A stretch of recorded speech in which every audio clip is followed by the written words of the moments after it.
Hello everyone, welcome to Camp Point and today our topic is hard and soft acid and bases, जिसको हम HSAB concepts के नाम से भी जानते हैं। H stand for hard, S stand for soft, A stand for acids and B stand for bases। तो हम इसको HSAB concept के नाम से भी जानते हैं और we can say that hard and soft acid and bases। तो सबसे पहले देखते हैं कि ये हार्ड सॉफ्ट एसिड बेस का कॉन्सेप्ट आया कहाँ से। तो जो लुईस कॉन्सेप्ट था हमारे पास, लुईस कॉन्सेप्ट क्या था? लुईस कॉन्सेप्ट ये कहता है कि कोई भी स्पीशीज अगर वो एक लोन पेयर को क्या कर लेती है, एक्सेप्ट कर लेती है, तो वो क्या कहलाएगी? एसिड कहलाएगी। और कोई भी स्पीशीज अगर लोन पेयर को क्या कर देती है, डोनेट कर देती है, तो वो स्पीशीज क्या कहलाएगी? बेस कहलाएगी। तो जो लुईस कॉन्सेप्ट है वो फेल हो गया to provide a definite and uniform scale to measure the relative strength of acid and bases. Lewis concept जो है रिलेटिव स्ट्रेंथ एसिड बेसिस की मेजर नहीं कर पाया। मतलब इन सिंपल लैंग्वेज में अगर कहें तो लुईस कॉन्सेप्ट ये नहीं बता पाया कोई स्पीशीज कितनी ज्यादा एसिडिक है या कितनी कम एसिडिक है। हम उनको क्या नहीं कर पाए, एक स्केल नहीं दे पाए कि कौन सा एसिड ज्यादा है कौन सा एसिड कम है। हम उनकी एसिडिक स्ट्रेंथ या बेसिक स्ट्रेंथ को क्या नहीं कर पाए, डिटरमाइन नहीं कर पाए। सो इन 1958 तीन साइंटिस्ट थे, आर्लैंड, चैट एंड डेविस। इन्होंने क्लासिफाई किया एसिड और बेसिस को दो क्लासेस में। First class is class A and second class is class B. Class A के अंदर वो मेटल थे जो स्टेबल कॉम्प्लेक्स बनाते थे लिगेंड्स के साथ। कौन से लिगेंड्स के साथ? ग्रुप 15 से नाइट्रोजन, ग्रुप 16 से ऑक्सीजन एंड ग्रुप 17 से फ्लोरीन। मतलब कि स्मॉल लिगेंड के साथ वो मेटल्स जो स्मॉल लिगेंड के साथ क्या बनाते थे, स्टेबल कॉम्प्लेक्स बनाते थे। वो मेटल कौन सी क्लास के थे? क्लास ए। और वो मेटल्स थे कौन से? Alkali and alkaline earth metals, जैसे कि HLI, Na, के ये सीरीज थी एल्कली मेटल्स की, और एल्कलाइन की Be, Mg, Ca, Sr, ये वाली सीरीज जो है ये सीरीज थी मेटल्स में। और कौन से मेटल्स थे? First row of transition metals in high oxidation state. Transition metal की फर्स्ट रो जो स्केनेडियम वाली है, कहाँ तक? जिंक तक उनका वो वाले मेटल्स थे, लेकिन उनकी ऑक्सीडेशन स्टेट कैसी थी? हाई थी। वो सारे मेटल किसको बिलोंग करते थे? क्लास ए को बिलोंग करते थे।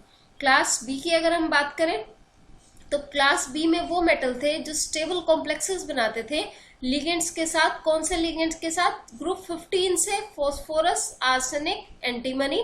जैसे कि देखिए ग्रुप 15, ये है ग्रुप 15।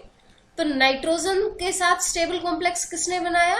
क्लास ए के मेटल्स ने। तो नाइट्रोजन वहां चला गया। और क्लास बी ने किसके साथ बना लिया? जो हायर मेटल्स थे, जो हायर एलिमेंट्स थे ग्रुप 15 के, जिनका साइज क्या था? लार्ज था। सेम वे में ग्रुप 16 ऑक्सीजन से आगे S, Se एंड Te, इन तीनों के साथ किसने बना लिया? ग्रुप बी के मेटल्स ने स्टेबल कॉम्प्लेक्स बनाया। और 17 में फ्लोरीन के साथ किसने बनाया था? क्लास ए में बनाया था मेटल्स ने स्टेबल बॉन्ड। और क्लोरीन, ब्रोमीन और आयोडीन के साथ किसने बना लिया? क्लास बी के मेटल ने स्टेबल बॉन्ड बना लिया। अब देखें अगर ये क्या है हमारे पास, ग्रुप 15, 16 और 17 के जो है ये कैसे हैं, किसकी तरह एक्ट करेंगे? यहाँ लिगेंड की तरह एक्ट करेंगे। और जो यहाँ पे मेटल की तरह एक्ट करेगा वो कौन होगा?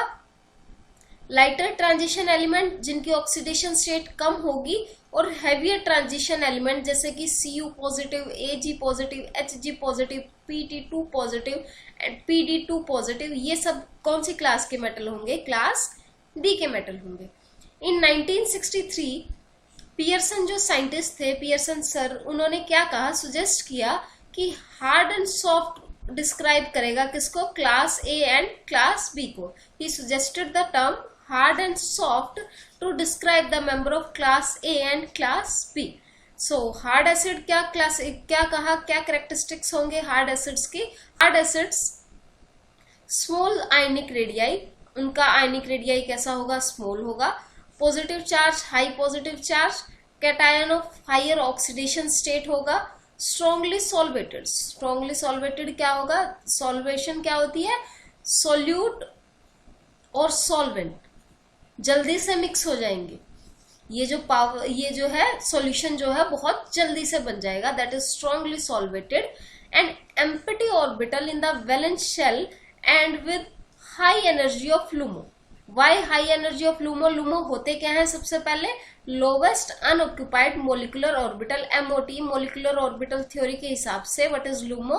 LUMO is lowest unoccupied molecular orbital. जैसे कि हमारे पास 4 इलेक्ट्रॉन्स हैं, तो फर्स्ट, सेकंड, तो अब जो ये तीसरा लेवल होगा ये खाली है, इसको हम क्या कह देंगे? इसके लिए लूमो कह देंगे, लोवेस्ट अनऑक्युपाइड मोलिकुलर ऑर्बिटल। अब हार्ड एसिड के केस में हम लूमो ही क्यों कंसिडर कर रहे हैं? क्योंकि एसिड क्या थे लुईस कॉन्सेप्ट के हिसाब से, जो क्या करते हैं? एक्सेप्ट करते हैं। किसको एक्सेप्ट करते हैं? इलेक्ट्रॉन पेयर को। तो इलेक्ट्रॉन पेयर को एक्सेप्ट करने के लिए जो एनर्जी होगी इनकी क्या होगी? हाई होगी। खाली ऑर्बिटल, लूमो की एनर्जी क्या है? हाई है। तो इजिली क्या करेंगे? यहाँ पे इलेक्ट्रॉन कोई भी डोनेट कर सकता है। हमें यहाँ पे होमो, हाइयर ऑक्युपाइड मोलिकुलर ऑर्बिटल की जरूरत नहीं है। लूमो की जरूरत क्यों है? क्योंकि एसिड है और क्या करना है? इलेक्ट्रॉन पेयर को एक्सेप्ट करना है। नेक्स्ट अगर हम बात करें अब सॉफ्ट एसिड की, तो सॉफ्ट एसिड क्या होंगे? अपोजिट होंगे हार्ड एसिड से। लार्ज आयनिक रेडियाई, वहां पे स्मॉल था। लो पॉजिटिव चार्ज, वहां पे क्या था? ज्यादा पॉजिटिव चार्ज था। कंप्लीटली फिल्डेड ऑर्बिटल, और क्या होगा? लो एनर्जी किसकी होगी? लूमो की। हार्ड में क्या था? लूमो की एनर्जी कैसी थी? हाई थी। यहाँ पे लूमो की एनर्जी कैसी है? कम है। कैटायंस हैव यूजुअली जीरो और लो ऑक्सीडेशन स्टेट। वहां पे हार्ड में लो ऑक्सीडेशन स्टेट जो थी वो क्या थी? ज्यादा थी। और यहाँ पे ऑक्सीडेशन स्टेट कैसी है? जीरो है या फिर लो है। अगर हम एग्जांपल्स देखें एसिड्स के, सबसे पहले हार्ड एसिड जैसे कि H positive, Li positive, Na positive, K positive, small size के, और क्या कह सकते हैं? हाइयर ऑक्सीडेशन स्टेट की। हाइयर ऑक्सीडेशन स्टेट के जो मेटल है वो किस में आ जाएंगे? हार्ड में आ जाएंगे। वेरा सॉफ्ट की बात करें तो सॉफ्ट में क्या आ जाएंगे? लार्ज साइज के एसिड मेटल्स आ जाएंगे, और क्या आ जाएंगे? लो ऑक्सीडेशन स्टेट के मेटल्स जो है वो किस में होंगे? सॉफ्ट में होंगे। अब अगर हम बात करें हार्ड लुईस बेसिस की, अगर बेसिस की बात करें तो बेसिस है क्या? लुईस बेसिस वो स्पीशीज जो क्या कर देंगी? इलेक्ट्रॉन पेयर को डोनेट कर देगी। हार्ड में स्मॉल आयनिक रेडियाई, अगर आपको याद हो तो हार्ड एसिड में भी स्मॉल था।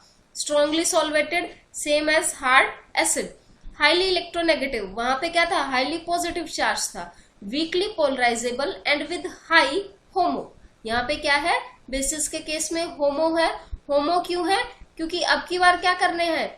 सपोज करो कि 4 ही इलेक्ट्रॉन है, तो ये क्या होगा? होमो होगा, हाईएस्ट ऑक्युपाइड मोलिकुलर ऑर्बिटल। क्योंकि इसने क्या करना है? बेस की तरह एक्ट करना है, और बेस क्या करता है? इलेक्ट्रॉन पेयर को क्या करता है? डोनेट करता है। इसलिए हम बेसिस के केस में किसकी एनर्जी देखेंगे? होमो की एनर्जी देखेंगे। Strongly link to proton, proton से जो है बहुत स्ट्रांगली लिंक होगा। सॉफ्ट लुईस बेसिस की अगर हम बात करें, large ionic radii, soft acid में भी ऐसा ही था। वहां पे भी जो आपका रेडियाई था वो कैसा था? लार्ज था। इंटरमीडिएट इलेक्ट्रोनेगेटिविटी और donor atom of low electronegativity, वहां पे भी ज्यादा पॉजिटिव चार्ज नहीं था, कम पॉजिटिव चार्ज था। Highly polarizable with low energy of HOMO, अगर आपको याद हो वहां पे लो एनर्जी किसकी थी? लूमो की थी। तो एग्जाम्पल देख लेते हैं हार्ड और सॉफ्ट बेसिस के। हार्ड बेसिस की अगर हम बात करें, H2O, OH negative, F negative, high electronegativity है। और पोलराइजेबल क्या है? कम। What is polarizable? पोलराइजेबल क्या है? एक्सपेंड करने की पावर, ऑर्बिट को एक्सपेंड करने की पावर जो है वो कैसी है? कम है। मतलब इलेक्ट्रोनेगेटिविटी ज्यादा होने की वजह से अपना ऑर्बिट को क्या नहीं कर सकते? ज्यादा एक्सपेंड नहीं कर सकते, किसी के ज्यादा पोलराइजेबल नहीं हो सकते। अगर हम बात करें सॉफ्ट बेसिस की, तो सॉफ्ट बेसिस कैसे होंगे? हमारे पास R2S, RSH, RS नेगेटिव, ये सब के सब हमारे पास किसके एग्जाम्पल है? सॉफ्ट बेसिस के एग्जाम्पल है।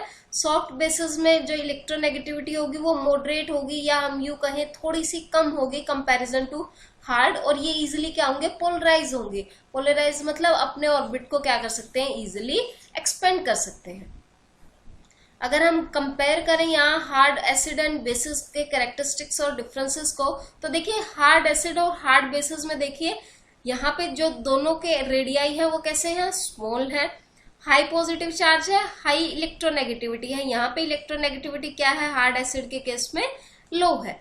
यहाँ पे हाई किसकी एनर्जी है, लुमो की, और यहाँ पे हाई किसकी एनर्जी है, होमो की। मैंने आपको बताया था होमो की एनर्जी क्यों है, क्योंकि इनको इलेक्ट्रॉन पेयर को देना है, और लुमो की क्यों है, यहाँ पे लुमो क्यों है, क्योंकि इनको इलेक्ट्रॉन पेयर को एक्सेप्ट करना है। ये जो हार्ड बेसिस है वो कैसे हैं, वीकली पोलराइजेबल है। नेक्स्ट अगर हम बात करें soft acid and soft basis की, तो यहाँ पे दोनों के केसेस में जो रेडियाई होगा वो कैसा होगा, लार्ज होगा। एनर्जी लुमो और होमो की कैसी होगी, लो होगी। जो यहाँ पे लो पॉजिटिव चार्ज होगा, यहाँ पे जो है इलेक्ट्रॉन हाई पोलराइजेबिलिटी, मतलब ये पोलराइज ज्यादा कर सकता है, अपने ऑर्बिट को एक्सपेंड ज्यादा कर सकता है। और इलेक्ट्रोनेगेटिविटी जो होगी दोनों की कैसी होगी, इंटरमीडिएट होगी। अगर हमने एक कंक्लूजन पे आए तो हमने देखा कि हार्ड एसिड और बेसिस जो होंगे वो कैसे होंगे, स्मॉल होंगे और नॉन पोलराइजेबल होंगे, जो है अपने ऑर्बिट को एक्सपेंड नहीं कर पाएंगे। सॉफ्ट की अगर हम बात करें, लार्ज होंगे और पोलराइजेबल होंगे। हार्ड के केस में जो बॉन्ड बनेगा दैट इज इलेक्ट्रोस्टैटिक इंट्रैक्शन से बनेगा, मतलब चार्ज की इंट्रैक्शन होगी वहां पे। बट यहाँ पे किसकी इंट्रैक्शन होगी, सॉफ्ट के केसेस में पोलराइजेबल होंगे, तो एक दूसरे को क्या करेंगे, ओवरलैप करेंगे और इजिली क्या कर सकेंगे, यहाँ पे बॉन्ड बना सकेंगे। नेक्स्ट अगर हम बात करें border line, Lewis acid and Lewis bases. What are border line, border line वो होंगे जो क्या करेंगे, एसिड और बेसिस की बीच की प्रॉपर्टी को शो करेंगे। Hard so intermediate acid and bases, और we can say that border line acid and bases क्या होंगे, these are acid and bases intermediate character between hard and soft. फिर वो हार्ड एसिड या हार्ड बेस क्यों ना हो, या सॉफ्ट एसिड और सॉफ्ट बेस क्यों ना हो। नाइट्रोजन की बात करें, हार्ड है जब वो किसमें है, अमीन्स में है, वेयर एज जब रिडीन के अंदर है तो वहां पे उसकी पोलराइजेबिलिटी क्या है, due to presence of aromatic ring. वहां पे क्या प्रेजेंस होती है, एरोमेटिक रिंग प्रेजेंट होती है।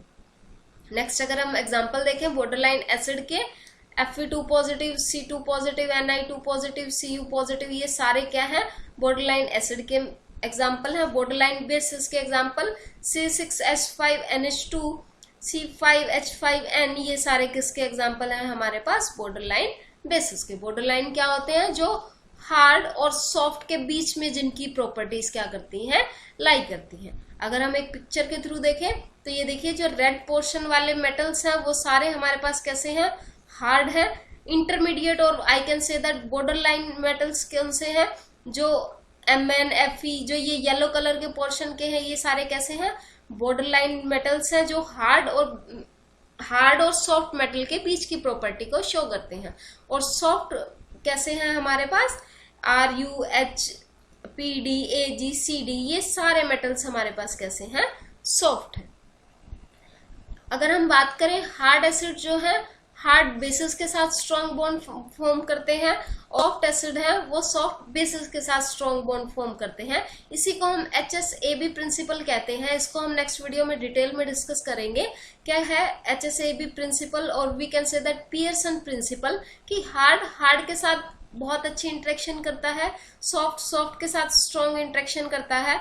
हार्ड एसिड सॉफ्ट एसिड के साथ इंटरेक्शन नहीं करता, अगर करेगा भी तो वो स्ट्रॉन्ग नहीं होगी। और हार्ड बेस सॉफ्ट बेस के साथ इंटरेक्शन नहीं करता। और हम अपोजिट भी नहीं कह सकते कि सॉफ्ट एसिड हार्ड बेस के साथ या हार्ड एसिड सॉफ्ट बेस के साथ इंटरेक्शन नहीं करता। ओके, ये रीजन हम नेक्स्ट वीडियो में पढ़ेंगे कि ऐसा क्यों होता है, क्यों ये प्रेफर नहीं करते। अब एक क्वेश्चन अगर हम देखें कि हमें यहाँ ये बताना है कि इनमें से हार्ड मेटल कौन से हैं, तो देखिए Zn2 positive and Hg2 positive, which one is hard.